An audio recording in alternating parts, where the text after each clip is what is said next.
వి gold trusted gold buyers తాకట్టులో ఉన్న బంగారాన్ని విడిపించి ఈ రోజు ఉన్న మార్కెట్ ధరకే కొనబడును. మరిన్ని వివరాలకు సంప్రదించండి 7771077720. థియేటర్ నుంచి బయటకు వచ్చిన తర్వాత కూడా మీ క్యారెక్టర్ వెంటాడుతుంది మమ్మల్ని. అసలు ఆ స్క్రీన్ ప్రెజెన్స్,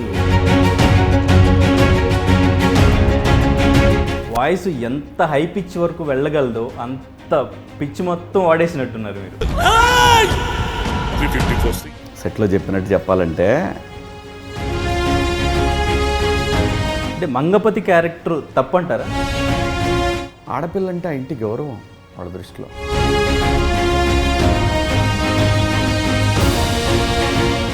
బిగ్ బాస్ 7లో పెద్దన్నగా చూసాం.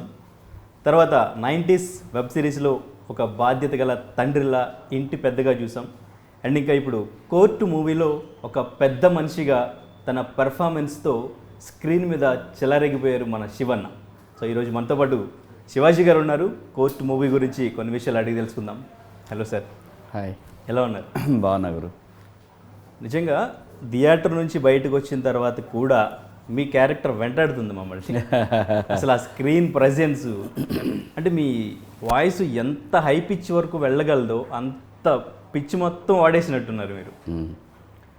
డబ్బింగ్ చెప్పినప్పుడు కూడా అలాగే చేశారా? సో అక్కడ సెట్లోనూ డబ్బింగ్ చెప్పినప్పుడు కష్టం అనిపించలేదు అంత హై పిచ్లో? అంటే సెట్స్లో కంటే కొంచెం డౌన్ చేశాను వాయిస్ డబ్బింగ్లో. ఓకే. సెట్లోది ఉంటే పగిలిపోయాయి బాక్సులు. సెట్లో చెప్పినట్టు చెప్పాలంటే సో దాన్ని కొంచెం డౌన్ చేశాను. Okay, right. కానీ చూసినప్పుడు నాకు మీరు ఇంద్ర మూవీలో పీటల మీద నుంచి లేచినప్పుడు ఆ ఫైర్ కనిపిస్తుంది అరుస్తూ. డైరెక్టర్ అది కావాలి నాకు సినిమా అంతా అన్నారేమో అనిపించింది. లేదు లేదు లేదు, అస్సలు ఆయన ఆ రిఫరెన్స్లు ఏమీ చెప్పలేదు. మంగపతి వేరే, అది పగా ప్రతీకారాలతో ఉన్నది ఆ పాత్ర ఇంద్రాలది.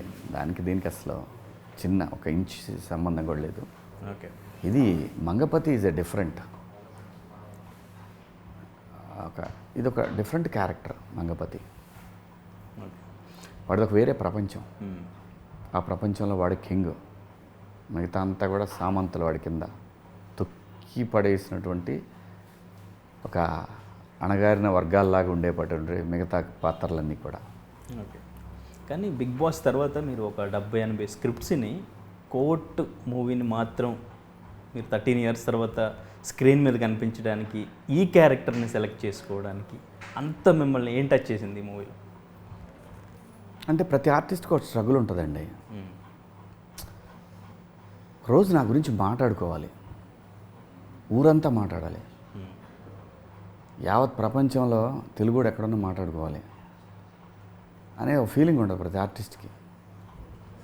అలాంటి నాకు ఈ నిరీక్షణ దాదాపు 25 సంవత్సరాల నుంచి జరుగుతున్న నిరీక్షణ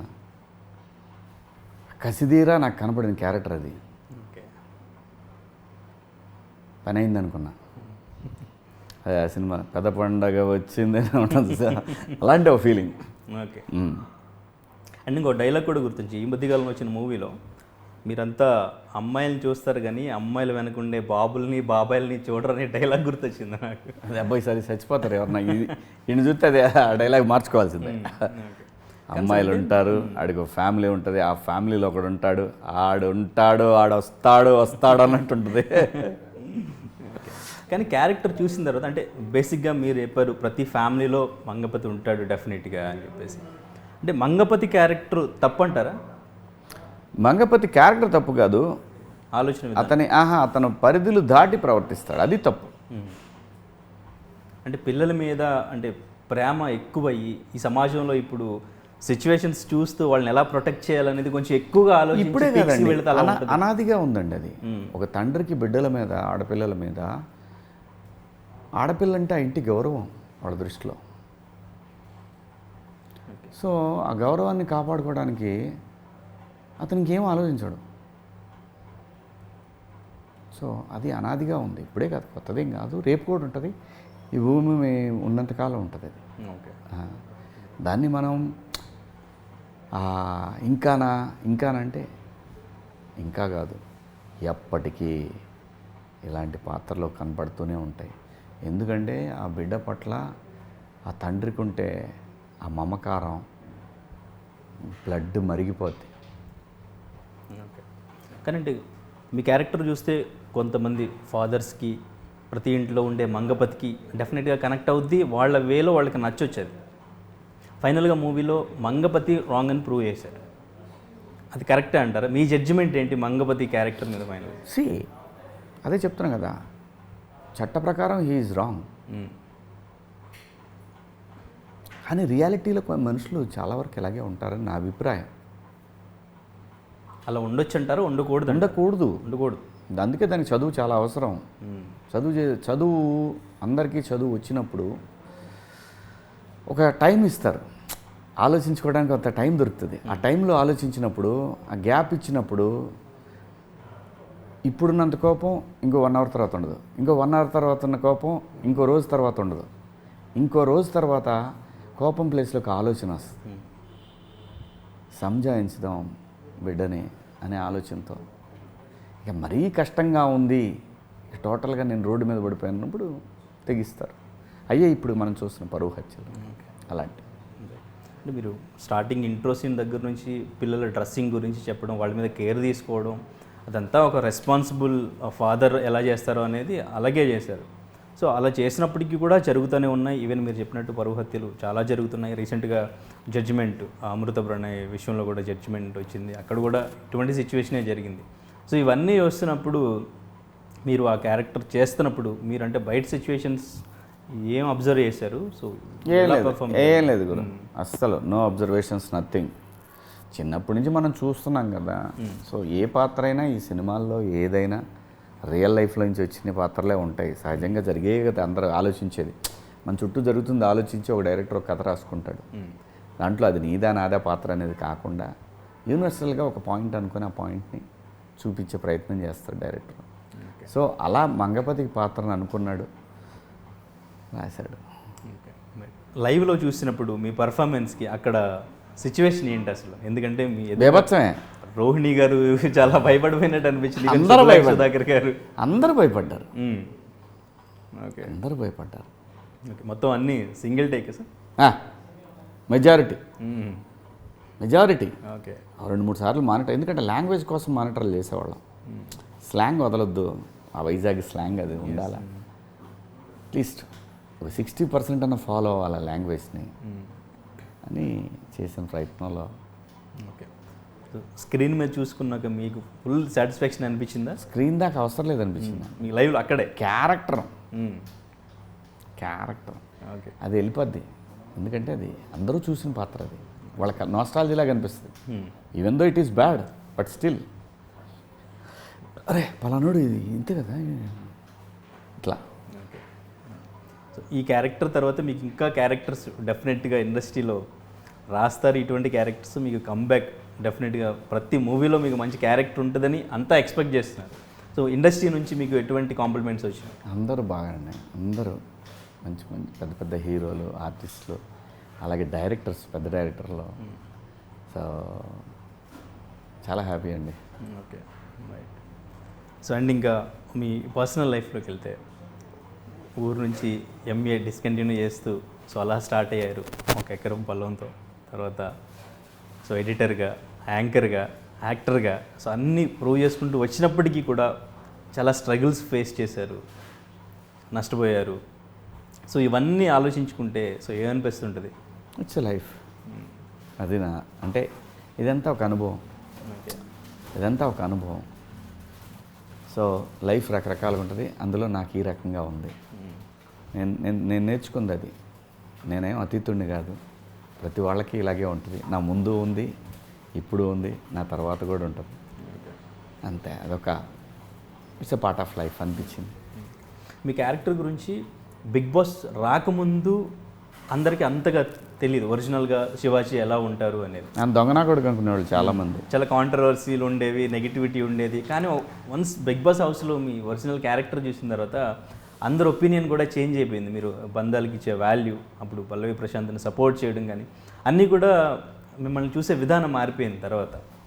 సో ఆ బంధాలకి వాల్యూ ఇవ్వడం అనేది మీ స్ట్రగుల్స్ ఫేస్ చేస్తున్నప్పుడు చెప్పినప్పుడు, ఎందుకు మనకి మనుషులతో ఆ బంధం అనేది ఇంపార్టెన్స్ అనేది చాలాసార్లు చెప్పారు మీరు. సో అదే ఈ బిగ్ బాస్లో కూడా ఆ క్యారెక్టర్నే సో అలా చూపించారా? అలా ఏం లేదండి. Complete this is a different approach మన మంగపతి క్యారెక్టర్ అనేది. అంటే దానికి దీనికి అనేది ఏమీ దానికి సంబంధమే లేదు. ఒక పాత్రని ఒక డైరెక్టరు అతను ఏది ఊహించుకున్నాడో నేను అదే చేయాలి. దానికి 2-3 రకాలుగా చేసి చూపిస్తాము. ఎస్ ఇది కావాలి సార్, ఇలా ఉండాలి, ఫిక్స్ అయిపోద్ది మైండ్లో. ఓకే. దాటిపోతున్నప్పుడు చెప్తాడు సార్ ఇది మళ్ళీ అది మనం అనుకుంది అది క్రాస్ అవుతుందని.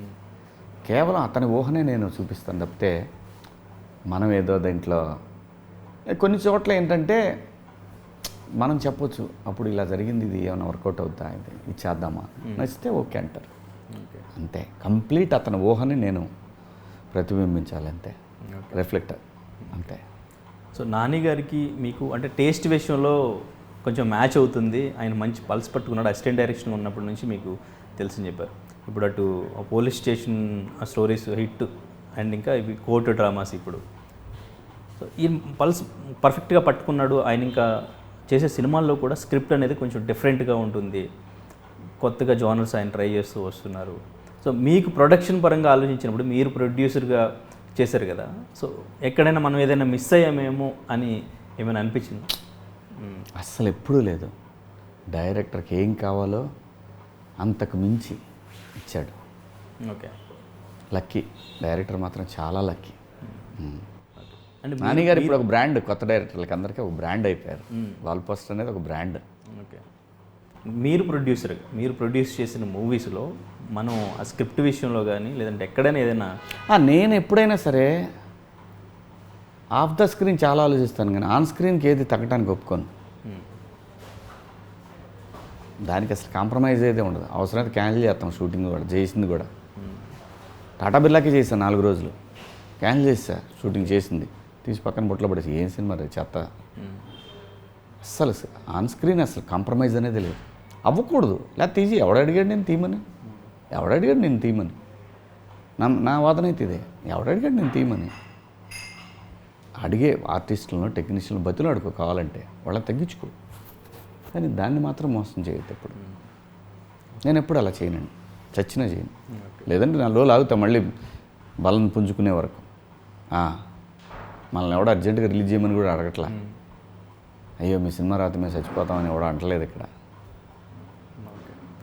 ఒక టైంలో కానీ ఇన్ని స్ట్రగుల్స్ ఫేస్ చేయలేక సూసైడ్ కూడా చేసుకుందాం అని చెప్పి మీరు అది క్లీన్ సేవ్ చేసుకుని ముంబై ఎయిర్పోర్ట్కి వెళ్ళిపోదామని చెప్పేసి, ముంబై వెళ్దామని చెప్పేసి, అది అంటే ఫ్రస్ట్రేషన్ వచ్చింది, ఫ్రెండ్స్ చీట్ చేశారని. చాలా చీటింగ్స్ ఉన్నాయి, కానీ అది need of the moment. Even మీ మేనేజర్స్ కూడా నెక్ ఆఫ్ ది మూమెంట్. మనం ఎవరిని బ్లేమ్ చేయొద్దు, అది రాంగ్.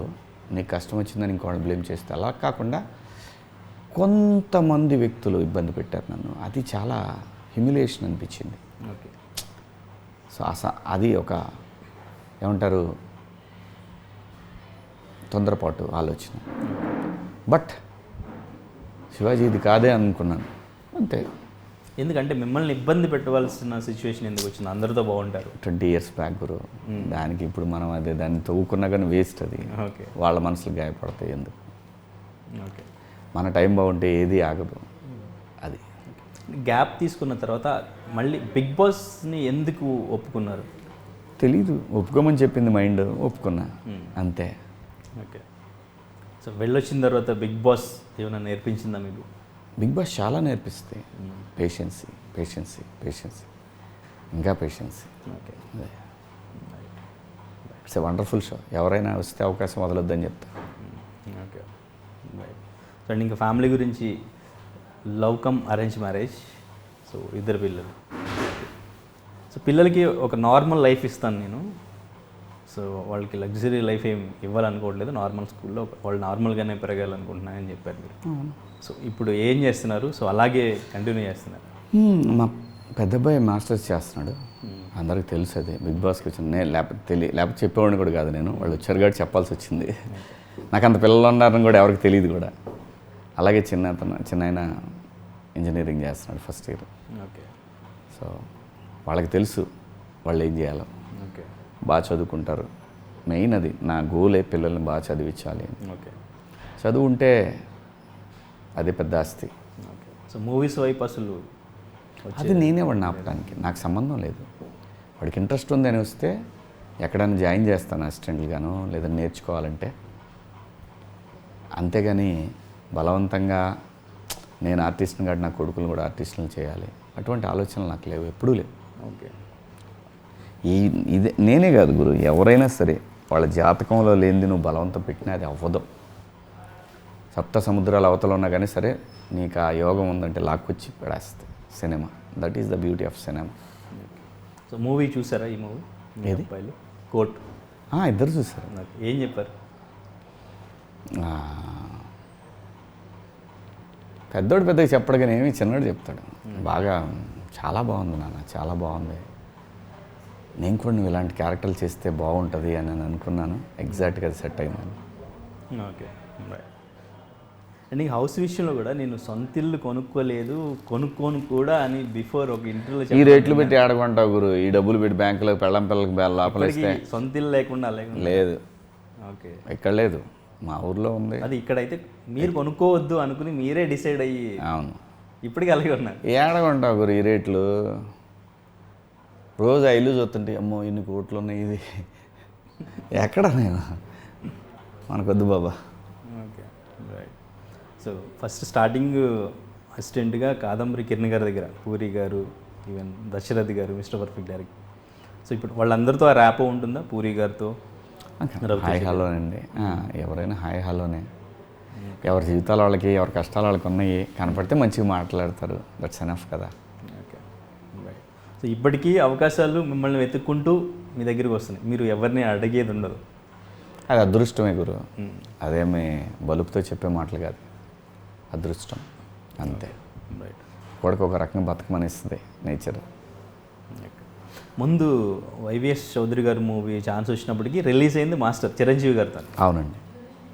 సో ఆ టైంలో మీ సిచ్యువేషన్ చూసి ఆయన రెంట్ పే చేయమని కూడా డబ్బులు ఇవ్వడం, సో అప్పటి నుంచి అవన్నీ చూశారుగా మీరు అంతా, చెప్పాను చాలా సందర్భాల్లో. సో అప్పటి నుంచి అభిమానం అలాగే ఉంది. ఎప్పుడు ఉంది, అది దాని గురించి కాదు, చిన్నప్పటి నుంచి ఆయనంటే అభిమానం. Okay, right. సో ఇంద్ర కానీ ఇంకా మూవీస్ మ్యాక్సిమం అందరు హీరోస్తో చేశారు, ఈవెన్ పవన్ కళ్యాణ్ గారితో ఖుషి, ఆ బాబు క్యారెక్టర్ కానీ. సో వాళ్ళందరితో, సో ఇప్పుడు వాళ్ళందరినీ చూస్తుంటే సో ఎలా ఉంటుంది? ఇప్పుడు ఆయన డిప్యూటీ సీఎం అయ్యారు పవన్ కళ్యాణ్. అందరూ అంటే ఒకటండి, ఎవరి లైఫ్ వాళ్ళది, ఎవరి లైఫ్లో ఏమవుతారో, so they are in good position, happy for them. Okay, అందరూ బాగుండాలి, అందులో మనం కూడా ఉండాలి, అంతే. సో ఇప్పుడు క్యారెక్టర్ని అంటే మీరు ఎలా సెలెక్ట్ చేసుకుంటున్నారు? సో అన్ని స్క్రిప్ట్ వస్తున్నా కానీ ఇప్పుడు మీరు 90s web series super hit అయింది, కూరగాయలు సెలెక్ట్ చేసుకున్నట్టే. కూరగాయలు బాగుంటే పుచ్చు వంకాయలు పక్కన పెడతాం, దొండకాయలు ముదిరిపోయినట్టు పక్కన పెడతాం, అలాగే ఇది కూడా. అంటే బిఫోర్ వేసిన సినిమాలకి ఎప్పుడైనా ఏ ఆర్టిస్ట్ అయినా ఇదే పద్ధతి పాటిస్తాడు. టైం వచ్చినప్పుడు దొరుకుతుంది ఒకటి కత్తి, కస కస కస నరుక్కుంటే వెళ్ళిపోతాడు. నేనే కాదు, ప్రతి ఆర్టిస్ట్ అంతే. సో అండ్ ఇంకా నెక్స్ట్ మీది కోర్మనాయకి. సో కోర్మనాయకి ప్రస్తుతం అయితే మరి ఆగింది, ఎందుకో తెలియదు నాకు. దండోరా అని ఒక సినిమా చేస్తున్నాను. ఓకే, అది ఉషా కిరణ్, అదే ఈటీవీ విన్కో సినిమా చేస్తున్నాను. లై గారితో మళ్ళీ ఒక ప్రాజెక్ట్. సో ప్రొడ్యూసర్ మీరేనా కానీ? అవును. సో మళ్ళీ ప్రొడ్యూసర్గా రిస్క్ ఏమైనా చేస్తున్నామేమో అట్లా ఏమన్నా? Life is risk man, life అంటేనే రిస్క్ లేకుండా ఎలాగా? No pain no gain. Okay, risk ఉంటుంది, రిస్క్ గురించి ఆలోచిస్తే నీకు మరి లాభం ఎప్పుడు వస్తే? మనం ప్యాకెట్ ఆడట్లేదు కదా, మనం నమ్మినా మనం తింటున్నా ఇదే ఇండస్ట్రీలో ఓ ప్రయత్నం. Okay, right. సో ఇప్పుడు అంతా సో హ్యాపీగా ఉంది. సో మొత్తం అప్పుడు మీ స్ట్రగుల్స్ అవన్నీ అయిపోయినాయి, సెకండ్ ఇన్నింగ్ స్టార్ట్ అయిన తర్వాత ఆఫ్టర్ బిగ్ బాస్ నుంచి అంతా సెట్ అయింది అనుకోవచ్చా? సో ఇంకా పర్ఫెక్ట్ ఫుల్ ప్లెడ్జ్డ్ మూవీస్లో లైఫ్లో there is no settlement. Okay, నీకు అప్పులు లేకపోతే నువ్వు సెటిల్ అయినట్టు అంతే. ఓకే, ఇంకా వేరే ఏం లేదు సూత్రం. ఓకే, లైఫ్లో సెటిల్మెంట్ అనేది ఉండదు. సెటిల్ అవ్వాలకొని ఆ టెన్షన్లోనే చచ్చిపోతున్నాం, ఏం అక్కర్లేదు. అప్పు లేదు, మనల్ని ఎవడు అడిగంటే అమ్మయ్య థ్యాంక్స్. Okay, right. సో ఇప్పుడైతే ఫుల్ ప్లెడ్జ్డ్గా మూవీస్లోనే ఇంకా. Okay, right. నెక్స్ట్ అంటే మీరు చేస్తున్న మూవీస్ కాకుండా ఏదైనా పెద్ద ప్రాజెక్ట్లో ఏమైనా క్యారెక్టర్స్ ఏమన్నా చేస్తున్నారా, ఏమైనా వచ్చినాయి ఆఫర్స్ ఏమైనా? ఇంకా ఏం లేదు, వస్తాయని ఎక్స్పెక్ట్ చేస్తున్నా. టీటీడీ చైర్మన్ అవ్వాలన్నది ఒకటి ఉండిపోయినట్టుంది మీకు. ఇస్తాడు ఆయన, ఎప్పుడైనా ఇస్తాడు, ఏదో ఒక రోజు ఇస్తాడు ఆయన.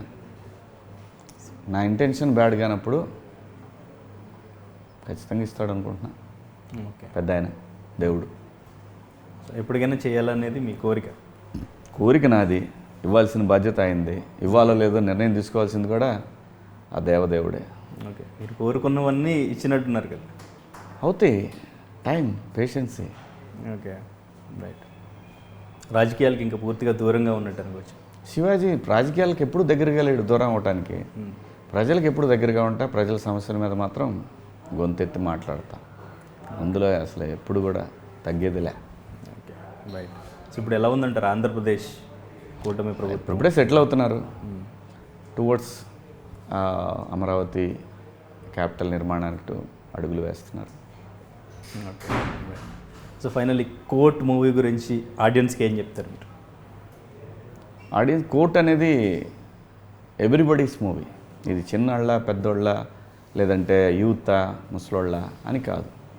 ఇది అందరికీ అర్థమైపోయింది. ఇవాళ ఫోన్, మొబైల్ ఆన్ చేస్తే సినిమా పేరు చెప్పేస్తే టికెట్లు బుక్ చేసుకొని వెళ్ళిపోయే పరిస్థితులు ఉన్నాయి కదా. సో మనమేం కొత్తగా చెప్పగలరు, సినిమా బాగుంది అని తెలిసింది అని అంటే ఉరుకుతున్నారు. అంటే at the same time promotions ఒకటి ఎక్కువగా చేస్తూ ఉండాలి. అండ్ ఇంకా బడ్జెట్లు కూడా భారీ బడ్జెట్లు పెరిగి పాన్ ఇండియా మూవీస్, అంటే ఒక విఎఫ్ఎక్స్, గ్రాఫిక్స్ భారీ బడ్జెట్ ఉన్న మూవీ అయితే తప్ప థియేటర్కి రావట్లేదు ప్రేక్షకులు అనేది కూడా ఒకటి ఉండింది. సో దీని మీద ఏమంటారు? అది ఏంటంటే అదో పర్సెప్షన్ అంతే, అలా ఏం ఉండదండి. ఆడియన్కి సినిమా బాగుంటే చిన్న లేదు, పెద్ద లేదు, ప్యాన్ లేదు, లేదంటే కోట్లు బడ్జెట్ ఉన్న సినిమా లేదు. వాళ్ళకి కావాల్సింది ఒక బ్యూటిఫుల్ కథ, ఒక బ్యూటిఫుల్ సినిమా, ఒక అందమైన ఎంటర్టైన్మెంట్ వాళ్ళకి కావాల్సింది, అంతే. ఓకే, సో మంచి సినిమా వస్తే ప్రేక్షకులు థియేటర్కి ఎప్పుడు రెడీగా ఉంటారు. అది ఎప్పుడు ప్రూవ్ అయింది, కొత్తగా ఏం లేదు. ఓకే, మన కోర్టు ఒకటే ప్రూవ్ చేయాలి, ఎప్పుడు ప్రూవ్ అవుతానే ఉంది. ఓకే. సో ఇప్పుడు పెరిగిన మార్కెట్ల పట్ల మీ ఒపీనియన్ ఏంటి? బడ్జెట్ మార్కెట్ పట్ల? ఒకప్పుడు 100 కోట్లు ఉండేవాళ్ళు 150 కోట్లు అయ్యారు. దానికి తగ్గట్టే మారిపోతాం. ఓకే, సో మీ లైఫ్లో తీసుకున్న హైయెస్ట్ రెమ్యూనరేషన్ 17 lakhs అంతేనా? ఇంక ఇప్పుడు పెరిగిందా? అది మీకు నాకు ఎందుకు, ఇప్పుడు ఎందుకు దాని గురించి? మీరు అంటే కాదండి, ఇంటర్వ్యూలో చెప్పారు, రెమ్యునరేషన్ అనేది అది ప్రజలకు అవసరం లేదు. Okay, right. సో ఫైనల్లీ నిజంగా ఒక రోల్ చూసినప్పుడు మీ థియేటర్లో చూసినప్పుడు విశ్వరూపం, నట విశ్వరూపం అనిపించింది మాకు. థ్యాంక్ యూ గురు. భయం వేసింది అట్లా చూస్తుంటే, మీ ప్రజెన్స్ చూస్తే. So వండర్ఫుల్ క్యారెక్టర్ చేశారు ఒక మంచి మూవీలో, రియల్లీ సూపర్. ఒక మంచి మెసేజ్ కూడా ఇచ్చారు లా గురించి. సో నార్మల్ ఆడియన్స్ కూడా అర్థమయ్యేలాగా, అందరూ థియేటర్కి వస్తే అసలు ఏంటి లా ఏంటి అనేది అర్థమయ్యేలాగా, అండ్ ఇంకా మీ క్యారెక్టరైజేషన్లో ఎలా ఉంటుంది, ఒక మ్యాడ్ పీక్స్కి వెళ్తే ఎలా ఉంటుంది అనేది మీరు కూడా చాలా చక్కగా ప్రజెంట్ చేశారు. All the very best sir. Thank you so much. Thank you.